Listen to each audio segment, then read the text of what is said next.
Hello दोस्तों, मैं हूँ फैक्ट भाई। और मुकेश अंबानी और रतन टाटा दोनों की अमीरी के चर्चे किसने नहीं सुने।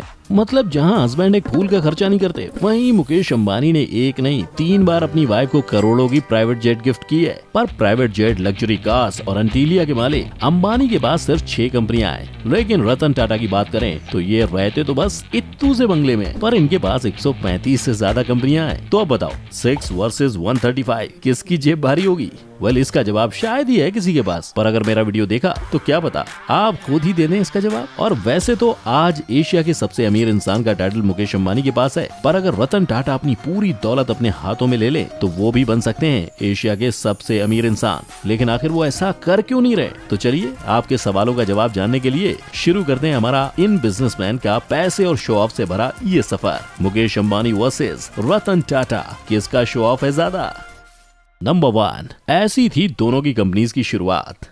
चलिए सफर की शुरुआत करते हैं 21,000 रुपीज से शुरू हुई एक टेक्सटाइल कंपनी से, जिसका नेटवर्थ आज 5 लाख करोड़ हो गया है। लेकिन 21,000 से 5 लाख करोड़ तक का ये सफर आसान नहीं था, क्योंकि 1839 में जमशेद जी का स्ट्रगल 14 साल की उम्र में ही मुंबई से शुरू हुआ था, जहां से ग्रेजुएशन खत्म करते ही उन पर परिवार की जिम्मेदारियां आ गयी, जिन्हें पूरा करने के लिए उन्होंने 21,000 रूपए जोड़कर शुरू किया टेक्सटाइल की ट्रेडिंग का काम। फिर जैसे ही धंधे में पांव जम गए, वैसे ही जमशेद जी ने नागपुर में अपनी पहली टेक्सटाइल मिल शुरू की, जहां उन पर लक्ष्मी जी की कृपा ऐसी बरसी कि उन्हें धंधे में काफी प्रॉफिट हो गया। बस इसी प्रॉफिट को देख उनका मन 3 ऐसे बड़े प्रोजेक्ट को शुरू करने का हुआ, जिसका फायदा सिर्फ उनको ही नहीं बल्कि उनके देश के सभी लोगों को मिल सके। हालांकि इस सपने को पूरा होता देख नहीं पाए थे, लेकिन अपने पिता के ही नक्शे कदम पर चलते हुए जमशेद जी के बेटे दोराबजी टाटा ने पिता के आयरन एंड स्टील कंपनी और हाइड्रो इलेक्ट्रिक पावर को स्टैब्लिश कर उनका सपना पूरा किया, और साथ ही इंडिया में शुरू किया पहला इंडियन इंस्टीट्यूट ऑफ साइंस। लेकिन दोस्तों, इसे वक्त का सितम कह लो या उम्र का एक पड़ाव, जल्द ही इनका भी देहांत हो गया, जिसके बाद 1938 में टाटा ग्रुप की जिम्मेदारी जहांगीर रतन जी दादा भाई टाटा ने ली, और पुरानी 14 कंपनियों को चलाते हुए उन्होंने टाटा ग्रुप की कंपनीज का आंकड़ा 95 कर दिया था। और इतना ही नहीं, इसके साथ ही जेआरडी टाटा ने इंडिया की पहली एयरलाइन टाटा एयरलाइन की भी शुरुआत की, जिसके बाद उसे गवर्नमेंट ने अपने अंडर लेते हुए उसका नाम एयर इंडिया कर दिया।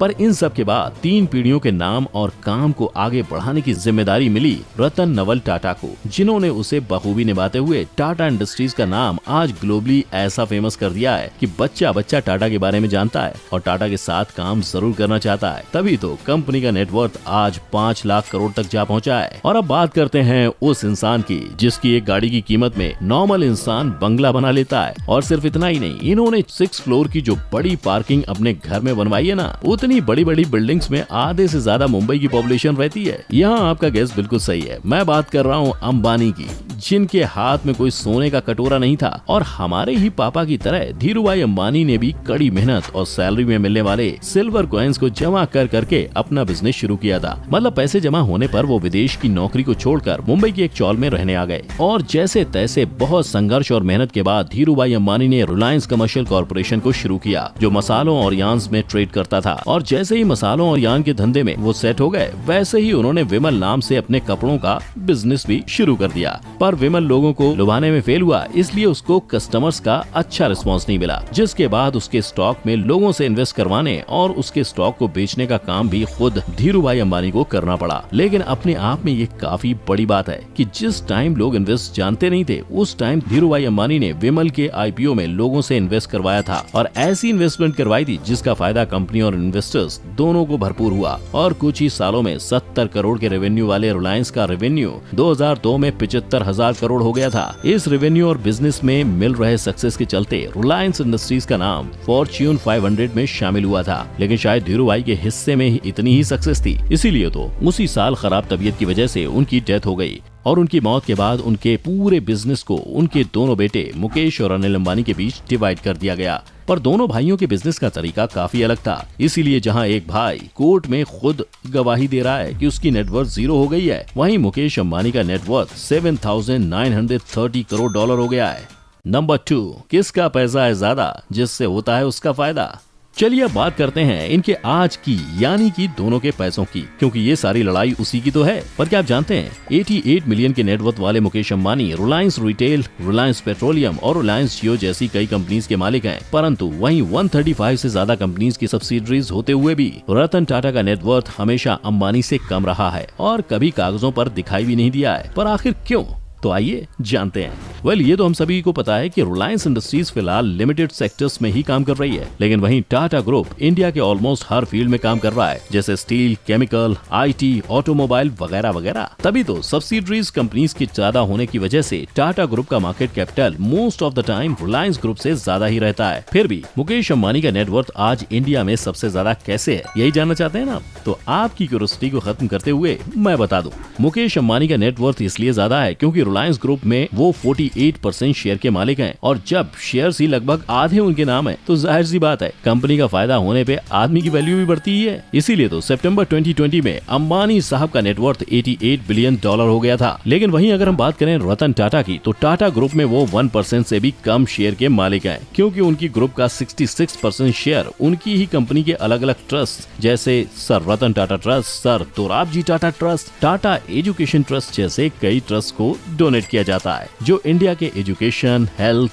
लाइवलीहुड जनरेशन और आर्ट एंड कल्चर जैसे अलग अलग सेक्टर्स में काम कर रहे हैं। मतलब बंदे को पूरी 134 प्लस कंपनीज मिली थी अपने नाम करने के लिए, लेकिन फैमिली वैल्यू को आगे बढ़ाते हुए वो कंपनी का 2/3 से भी ज्यादा हिस्सा देशवासियों के लिए दान कर रहे हैं। इसका मतलब समझ रहे हैं आप? इसका मतलब अगर सिर्फ और सिर्फ चैरिटी वाले शेयर भी रतन टाटा ने अपने नाम कर लिए होते ना, तो शायद आज वो न सिर्फ इंडिया के बल्कि पूरे एशिया के सबसे अमीर आदमी होते। लेकिन दोस्तों, कहीं इसका ये मतलब तो नहीं कि मुकेश अंबानी सिर्फ पेपर्स पर अमीर है, जबकि जेन्युइन पैसा रतन टाटा के पास है? ये तो सोचने वाली बात है। नंबर 3, जैसे खर्चे वैसे चर्चे। घर, गाड़ी, पैसा सब है इन दोनों के पास, लेकिन फिर भी क्यों दिखते हैं एक के खर्चे तो वहीं दूसरे के कम होते हैं चर्चे? क्योंकि पैसा तो बोलता है बॉस, लेकिन जिसको दिखावा करना आता है शायद उसका ही ज्यादा बोलता है। तभी तो जब अंबानी ने अपनी बेटी की शादी में 110 करोड़ खर्च किए थे, तब उसके चर्चे बड़े जोरों शोरों से हुए थे। और तो और, जैसा कि मैंने आपको इंट्रो में ही बताया था कि मुकेश अंबानी ने अपनी वाइफ नीता अंबानी को 3 बार 1000 स्क्वायर फीट का प्राइवेट जेट गिफ्ट किया है, जिसकी कीमत करोड़ों में होती है। पर चौंकिए मत, क्योंकि इनके खर्चे अभी खत्म नहीं हुए हैं। इनके पास एक याट भी है जो स्पेशली सोलर ग्लास रूफ से बनाई गई है और जिसकी अप्रॉक्स कीमत 700 करोड़ है। और अब जब पति इतने खर्चे कर ही रहा है तो बीवी क्यों पीछे रहे? इसीलिए तो नीता अंबानी को हमेशा नए डिजाइनर कपड़े, ब्रांडेड वॉचेस और महंगे बैग्स के साथ ही देखा जाता है। पर देखो भाई, जब सेठ इंडिया का सबसे अमीर आदमी हो तो उसके नौकर को भी तो उसके स्टैंडर्ड का होना पड़ेगा। इसीलिए मुकेश अंबानी अपने सिक्योरिटी गार्ड्स को भी 2.5 से 3 करोड़ वाली मर्सिडीज AMG G63S में साथ लेके घूमते हैं। और तो और, अपने एंटीलिया में गर्मियों में स्नोफॉल का मजा लेने के लिए इन्होंने उसके लिए अलग से स्नो रूम तक बनवाया है। लेकिन वहीं अगर हम रतन टाटा के खर्चों की बात करें तो उनकी आइडियोलॉजी हमेशा से सिंपल लिविंग की रही है। इसीलिए तो उन्होंने आज तक कोई बड़ा खर्चा नहीं करते हुए अपना घर भी काफी सिंपल और एलिगेंट रखा है। साथ ही अपने पैसों को स्टार्टअप में इन्वेस्ट किया है ताकि उनकी कंट्री और कंट्री के लोग दोनों आगे बढ़ सकें। फिर इसके अलावा उनका टाटा हेल्थ केयर खुद को एक्सपेंड करते हुए अब इंडिया के 25 स्टेट्स और यूनियन टेरिटरीज में फैल गया है। और अब तो टाटा ग्रुप अपनी कंपनीज की ही तरह सोशल वर्क के हर फील्ड में अपने पैर पसारने लगी है। फिर चाहे वो वाटर सैनिटेशन हो या स्पोर्ट्स या फिर डिजास्टर मैनेजमेंट, माइग्रेशन या सोशल जस्टिस ही क्यों ना हो, पर जिस तरह से टाटा ग्रुप लोगों के लिए बिना किसी पब्लिसिटी के काम कर रहा है, उससे तो ये साफ दिख रहा है कि इनकी वैल्यू और इथिक्स इनके लिए कितने इम्पोर्टेंट है। क्योंकि एक बिजनेसमैन जहां अगर एक गुलाब भी खरीद लेता है तो उसकी हवा उड़ने लगती है, मतलब उसकी न्यूज बन जाती है। वहीं दूसरा बिजनेसमैन ऐसा है जिसके पास किसी चीज की कमी नहीं है, लेकिन फिर भी वो सोशल वर्क में इतने आगे पहुंच गए हैं जिसका शायद किसी को पता ही नहीं है। और इसकी वजह है उनका खुद ये सब काम छुप छुप के करना। पर अब आप ही बताइए, इन दोनों बिजनेसमैन ने एक जैसी मेहनत कर अपने आप को, अपनी कंपनी को इतने आगे पहुँचाया, लेकिन फिर भी एक इंसान दुनिया की नजरों से खुद को बचाते हुए सारे काम कर रहा है, तो वहीं दूसरे का छोटे से छोटा खर्चा भी लाइमलाइट में आ जाता है। तो क्या ऐसे में अपने खर्चे का चर्चा करना वाकई में जरूरी है? क्या लगता है आपको? कमेंट बॉक्स में जरूर बताना। इसके साथ ही अगर आपको हमारी आज की ये वीडियो अच्छी लगी हो तो लाइक और शेयर करना मत भूलना, और साथ ही ऐसे कई नए पुराने चर्चे के बारे में ज्ञान अर्जित करते रहने के लिए हमारे चैनल को भी सब्सक्राइब कर लेना। साथ ही हमारी कोई भी अपडेट आपसे मिस ना हो, इसलिए बेल आइकन को भी हिट करना याद से। फिर मिलेंगे किसी नए मुद्दे और चर्चे के साथ। जय हिंद।